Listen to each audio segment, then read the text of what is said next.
안녕하세요. 서민가족입니다. 이번 영상에서는 농사를 처음 시작하는 분들이 사전에 확인해야 할 것에 대한 영상입니다. 이번 영상에서는 농사를 처음 시작할 때 확인해야 하는 것들을 노동력, 경제력, 정보력 세 가지로 나눠서 알아보겠습니다. 가장 먼저 알아볼 것은 노동력입니다. 노동력을 정확히 파악하는 것은 농사 규모를 결정하는 가장 중요한 요소입니다. 나의 고유 노동력을 파악하는 첫 번째는 하루에 농사를 지을 수 있는 시간이 얼마나 되는지 확인하는 것입니다. 농사를 시작하게 되면 겨울철을 제외하고는 꾸준히 노동력을 투자해야 합니다. 그리고 주기적으로 작물의 성장 상태나 병충해 발생 여부를 살펴야 하기 때문에 매일 짧게라도 농지에 방문하는 것이 좋습니다. 특히나 할 일이 가장 많은 여름철에는 오전 11시부터 오후 4시 사이에는 더위로 인하여 농사일을 하기 어렵습니다. 이 시기에는 이른 아침과 저녁 시간에 집중적으로 노동을 하여야 합니다. 이때 노동력을 확보하지 못하면 농사를 짓는데 큰 어려움이 생길 수 있습니다. 농사를 부업으로 시작하려고 하는 분들은 오전 9시 이전과 오후 5시에서 8시 사이에 노동 시간을 확보할 수 있는지 여부가 농사를 지을 수 있을지 판단하는 데 중요한 역할을 할 것입니다. 노동에 대해 두 번째로 고려할 부분은 노동력을 얼마나 융통성 있게 조정할 수 있는지를 확인하는 것입니다. 농사를 짓다 보면 갑작스럽게 일손이 많이 필요한 경우가 발생할 수 있으며 특정 시기에 노동이 집중되는 경향이 있습니다. 특히 무거운 짐을 옮겨야 하거나 두 명이 함께 해야 하는 작업을 할 때 도움을 받을 수 있는 노동력이 확보되어야 합니다.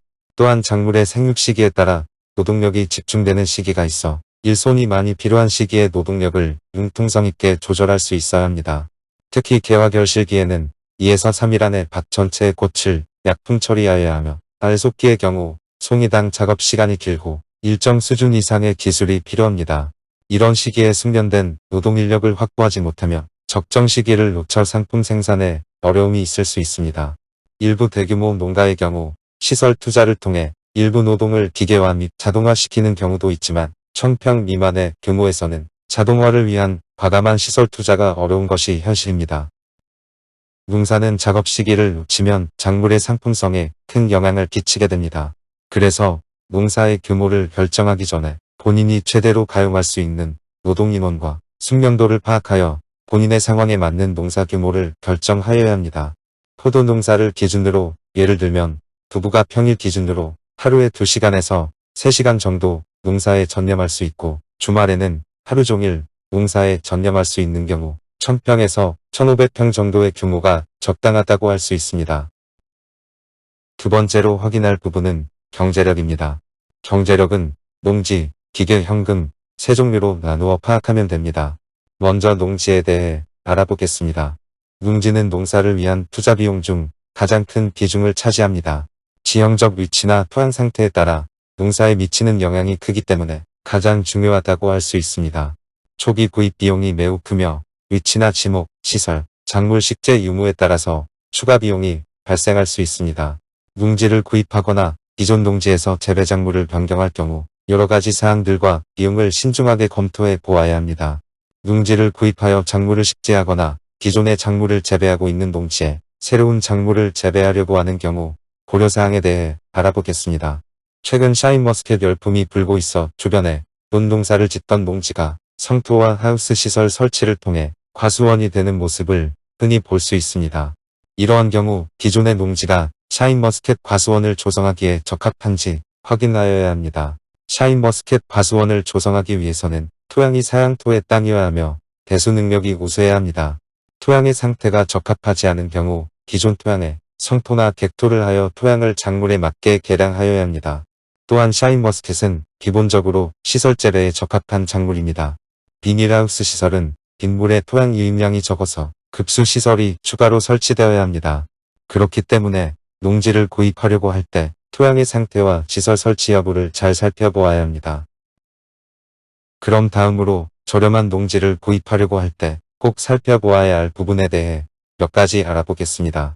농지를 구매하려고 알아보다 보면 기존의 시세보다 조금 저렴한 농지가 있을 수 있습니다. 이러한 농지의 경우 특히 잘 살펴보아야 할 점이 있습니다.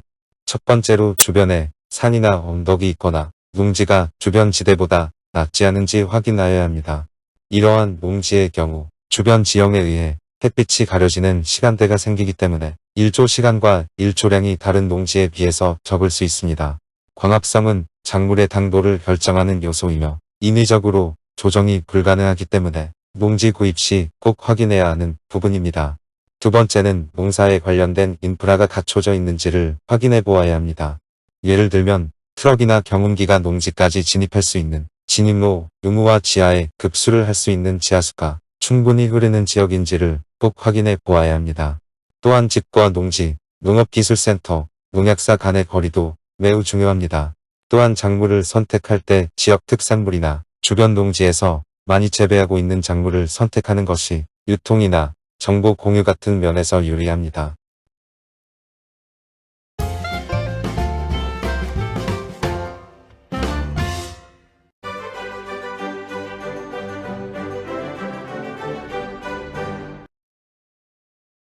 다음으로 기계와 장비에 대해 알아보겠습니다.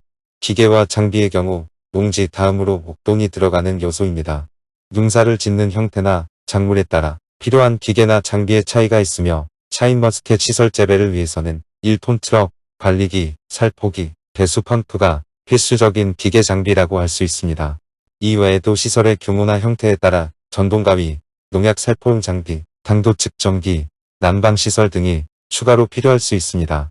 이러한 기계 장비 중에서 트럭과 관리기, 당도 측정기의 경우에는 1년 중 며칠만 사용하기 때문에 주변 지인이나 지역 농기계 임대사업소를 통해 임대하여 사용하는 것도 농사 초기 투자 비용을 줄이는 방법이라고 할 수 있습니다. 다음으로 농사를 짓기 위해서는 일정 수준의 현금을 보유하고 있어야 합니다. 기존의 작물을 재배하던 농지는 구입 후 바로 수입 창출이 가능하지만 작물을 새로 식재하는 경우 첫 수확까지 3년 이상의 시간이 걸릴 수 있습니다. 그동안 생활할 생활비와 시설 설치 비용, 비료와 농약 비용을 고려하여 충분한 금액의 현금을 보유하여야 합니다. 농지를 구입하여 농업경영체를 등록하고 농협조합원이 되게 되면 지역 농협, 농자재 판매 사업소나 농약사 등에서 농약과 비료를 일정 기간 외상거래로 구입을 할 수 있습니다. 이러한 경우에도 외상기간이 1년 이내인 경우가 대부분이기 때문에 충분한 현금을 보유하거나 농사 이외의 부가적인 일거리를 가지는 것이 안정적으로 농사를 지을 수 있는 방법일 것입니다. 마지막으로 고려할 부분은 정보력입니다. 기본적으로 농사를 시작하기 전 작물에 대한 생물학적 지식과 농사 짓는 방법에 대한 정보를 충분히 습득한 이후 시작하여야 할 것입니다. 최소한 작물의 생육 특성과 시기별 작물 특성, 작업 방법, 주요 병충해의 증상 및 대처 방법에 대해서는 확실하게 알아야 할 것입니다. 또한 수분 관리나 비료와 농약 사용에 대해서는 생육 원리의 이해를 바탕으로 시행하여야 합니다. 기본적인 정보를 완벽히 본인의 것으로 만든 후 돌발적으로 발생하는 상황에 대해서는 주변의 조력자에게 조언을 구하는 것이 좋습니다. 그래야 조언을 들어도 본인의 토양과 작물의 상황에 맞게 능동적으로 적용할 수 있을 것입니다. 이러한 조력자를 가장 쉽게 구하는 방법은 지역 농업기술센터를 활용하는 방법이 있고 지역의 유명한 농약사를 주요 거래처로 삼아 도움을 받는 방법이 있습니다. 다음으로 시설 및 기계에 대한 정보를 알아야 합니다. 비용을 지불하고 시설을 설치하고 기계를 구입하였는데 작동이 서툴고 관리를 제대로 하지 못하면 쉽게 고장이 날 수 있습니다. 이런 경우에는 인근 농지에서 같은 종류의 작물을 재배하는 이웃과 원만한 관계를 유지하는 것이 농사를 짓는데 많은 도움이 될 수 있습니다. 간단한 기계 조작에 대해 배울 수 있고 시설 보수 및 기계 정비 같은 물리적인 도움을 받을 수 있기 때문입니다. 다음으로 작물 판매 및 유통에 대한 정보입니다. 초기에 농사를 지으며 해당 지역에서 해당 작물이 어떤 방식으로 유통, 판매되는지를 알아두어야 합니다. 공판장 경매와 지역농협 납품 이외에도 인터넷 판매, 지인 판매 등 다양한 판매 유통 채널에 대한 정보를 수집하여 미리 준비해두면 후에 작물을 재배하였을 때 좋은 시세로 상품을 판매할 수 있을 것입니다. 농사에는 정답이 없다는 말이 있습니다. 토양 상태와 여러가지 상황들로 인하여 교과서적인 지식만으로는 농사를 짓기가 어려운 것이 현실입니다. 그렇다고 해서 농사에 대해 잘 모른다는 이유로 주변의 조언에 너무 의존하면서 농사를 짓다 보면 내 농지 상황에 적합한 기준을 찾기가 어렵고 오히려 상황을 악화시키는 경우가 발생할 수 있습니다. 그래서 항상 교과서적인 정보를 공부하여 정석적인 방법을 기본으로 농사를 짓는 것이 가장 중요합니다. 그리고 예기치 못한 상황이 발생하여 조력자에게 조언을 구하게 되면 내 토양과 작물 상황에 맞게 능동적으로 적용하면 될 것입니다. 그리고 조력자의 조언 이외에도 인터넷 검색이나 유튜브 시청 등을 통해 양질의 정보를 쉽게 접할 수 있습니다. 처음 농사를 시작하시는 분들은 너무 조급해하지 마시고 조금만 넓게 보셔서 다양한 방법으로 지식을 쌓은 후 농사에 자신감이 생겼을 때 시작하시는 것을 추천드립니다.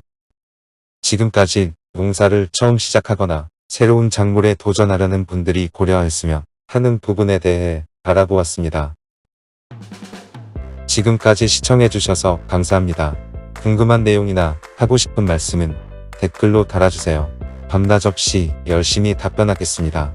마지막으로 돈이 들지 않는 좋아요와 구독을 눌러주셔서 더 좋은 영상을 만들 수 있도록 도와주세요.